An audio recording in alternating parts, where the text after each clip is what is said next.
Hone etorri oino lehenu elektrizia inun, usurbien. Hasi nintzen hemen DBH, eta geho erdin maila inun, mantenimiento elektromekanikoa. Lehen urtien genuen, eta hain ja bigarren urtien gaude. Ziklotan itedan lana da, operario lana ikasten da, diseinu lana, programazio lana, makinak automatizatzen, linea automatizatuak egiten, programazioa, gehi, montaia. Aprendes a cómo automatizar un ascensor, cómo automatizar una puerta de garaje.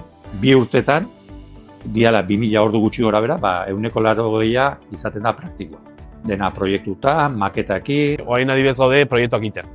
Hau bakarrik bigarren maila. Lehenengo mailan da irakasle bakoitzakin, bere asinatu emategu, eta egitezu igual mini proiektu, taren bat, hemen ja dena proiektu. Bakoitza dago bere lana egiten, eta irakaslea ibiltzen da, taldetik taldea muitzen. Oso giro onak hau hemen ikasleen artean, eta ebai irakasleekin. Majua diat, baina egite izuen lan aitea.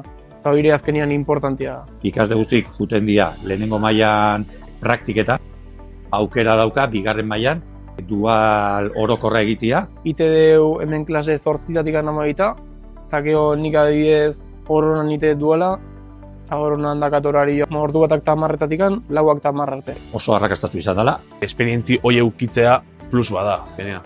Orduan ja jutezea beste ikuspuntu batekin.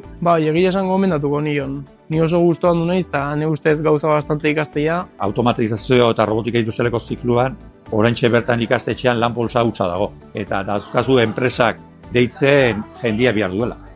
Orduan, orain, momentu oso egokian gaude.